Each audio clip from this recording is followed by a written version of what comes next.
From theory to practice, Overcoming the Five Dysfunctions of a Team is the companion field guide to Patrick Lencioni's best-selling book, The Five Dysfunctions of a Team. While the original introduced a powerful model through a fictional story, this book focuses on how to implement that model in real-life teams. This summary captures Lencioni's actionable guidance, frameworks, and principles for team transformation. Whether you're a CEO, manager, coach, or team member, this guide equips you with tools to overcome dysfunction and build high-performing, cohesive teams. Understanding the Five Dysfunctions. 1. The Five Dysfunctions model. Lencioni identifies 5 interrelated dysfunctions that sabotage teamwork: absence of trust, fear of conflict, lack of commitment, avoidance of accountability, inattention to results. These are structured like a pyramid. Each dysfunction builds upon the previous one. If the base, trust, is weak, everything above it collapses. Deep dive into each dysfunction. 1. Absence of trust. The foundation of dysfunction. What it is. Team members don't open up to each other. They conceal weaknesses and mistakes, avoiding vulnerability. Why it matters. Without trust, real teamwork can occur. People won't ask for help or admit they need support. Symptoms: reluctance to admit mistakes, hesitation to offer help, fear of being vulnerable, lack of personal conversations. Causes: past betrayals, cultural conditioning, overemphasis on individual performance, lack of interaction outside formal settings. How to overcome it. A. Personal histories. Exercise: each team member shares personal background, childhood, education, first job. This builds empathy. B. Team effectiveness. Exercise: team members give each other feedback on one key contribution and one area for improvement. C. Personality profiles. Using tools like Myers-Briggs, DISC, or Enneagram to understand how individuals think, communicate, and act. D. Leader vulnerability. Leaders must go first, admit mistakes, ask for help, and show humility. 2. Fear of conflict. The death of productive debate. What it is. Teams avoid healthy conflict. They pretend everything is fine to preserve artificial harmony. Why it matters. Without open conflict, issues stay unresolved. Innovation dies. Meetings become dull and repetitive. Symptoms: boring meetings, back-channel politics, avoidance of critical issues, passive-aggressive behavior. Causes: fear of hurting others, poor conflict modeling by leaders, low trust. How to overcome it. A. Mining for conflict. Assign someone to dig into buried disagreements during discussions. B. Real-time permission. Encourage teams to say, "This is good conflict. Let's keep going." C. Conflict norms. Set team guidelines about how to argue respectfully. Create a conflict resolution playbook. D. Leader as model. Leaders must encourage dissent and reward healthy debate. 3. Lack of commitment. Paralysis by ambiguity. What it is. Teams fail to commit to decisions because they haven't aired concerns or made firm choices. Why it matters. Without commitment, there's confusion and second guessing. Goals are unclear, and people don't know what to focus on. Symptoms: revisiting decisions over and over. Ambiguity about direction. Lack of confidence in the plan. Causes: unresolved conflict. Fear of making wrong decisions. Lack of clarity. How to overcome it. A. Cascading messaging. At the end of meetings, recap what was decided and what each member must communicate to their teams. B. Deadlines. Set deadlines for decisions and stick to them, even if the decision isn't perfect. C. Contingency plans. Build plans for what if we're wrong, so people feel safer committing. D. Worst case scenario analysis. Discuss the worst possible outcome. It often turns out to be not so bad. 4. Avoidance of accountability. Silence in the face of poor performance. What it is. Team members don't hold each other accountable for behaviors or performance standards. Why it matters. Without peer accountability, mediocrity is tolerated. The leader becomes the sole source of discipline. Symptoms: missed deadlines, poor follow-through, low standards, accepted resentment. Builds causes: fear of jeopardizing relationships, discomfort with confrontation, unclear standards. How to overcome it. A. Publication of goals. Make team objectives public so everyone sees what others are responsible for. B. Simple and regular feedback and have frequent check-ins and peer reviews. D. C. Team rewards. Reward collective achievement over individual success. Accountability. Exercise. Ask, what is the single most important behavioral characteristic we must hold each other accountable for? 5. Inattention to results. The silent killer. What it is. Team members prioritize their individual success over the team's collective goals. Why it matters. If team goals aren't top priority, the team fails. Silos form. Politics dominate. Symptoms: team stagnates. Individuals seek recognition elsewhere. Ego-based decision-making. Causes: no clear measures of success. Lack of shared goals. Weak accountability. How to overcome it. A. Public scoreboards. Track key metrics openly so everyone knows where the team stands.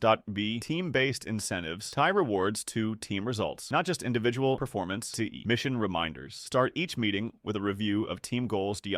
Results-based hiring, firing. Keep only those who are committed to team success, not personal glory. Tools for implementation. 1. Team assessment. Lencioni provides a diagnostic team assessment that evaluates each dysfunction. This reveals which areas need the most attention. Sample questions. Team Team members admit their mistakes. Team members engage in unfiltered conflict. The team is clear about priorities. Each is rated from 1, rarely to 3, usually to 5, always. Tip: revisit this assessment quarterly to track progress. 2. Off-site retreats. Getting out of the office helps break patterns and start fresh. Goals for the retreat: build vulnerability-based trust. Engage in passionate debate. Gain clarity around decisions. Hold each other accountable. Focus on collective results. Recommended structure. Day 1. Trust building and personal stories. Day 2. Conflict and commitment sessions. Day 3. Accountability and results. 3. The role of the leader. The leader is not the source of all answers, but the chief facilitator of the 5 principles. Leader's responsibilities: model vulnerability, go first in trust building, mine for conflict, encourage disagreement, drive clarity, summarize and clarify decisions, enforce accountability, expect high standards, focus on results, praise team wins, not just individual performance. A team can never rise above the behavioral standards set by its leader. 4. Integrating the model into daily work. A. Weekly team meetings. Use meetings to reinforce trust, debate, clarity, and accountability. Sample: agenda, check-in, review decisions, scoreboard updates, open conflict segment, accountability round B, performance reviews. Add a section for team behavior, not just individual metrics.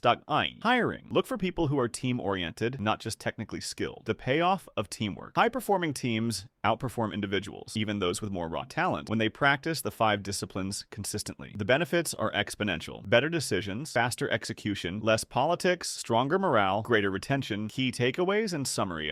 Dysfunction. Root cause symptoms. Solution: absence of trust, fear of vulnerability, hidden mistakes, poor collaboration, personal stories, 360 feedback, personality tests, fear of conflict, artificial harmony, boring meetings, silence norms, modeling conflict, permission to debate, lack of commitment, ambiguity, missed deadlines, doubt cascading messaging, deadlines, contingency plans, avoidance of accountability, fear of discomfort, low standards, poor follow-through, peer feedback, public goals, shared metrics, inattention to results ego, personal agendas, silo behavior, declining performance, scoreboards, team-based rewards, making the commitment. Overcoming these dysfunctions isn't about mastering clever techniques. It's about behavioral change, starting with the leader and permeating every layer of the team. Building a great team takes courage to confront dysfunction, consistency in applying the model, commitment to long-term growth. As Lencioni says, teamwork remains the one sustainable competitive advantage that has been largely untapped. By the way, if you're thinking about reading the full book, I've dropped my affiliate link below. It's an easy way to support what I do here. Plus, Overcoming the 5 Dysfunctions of a Team is one of the most powerful books you can read if you want to lead or contribute to high-performing teams.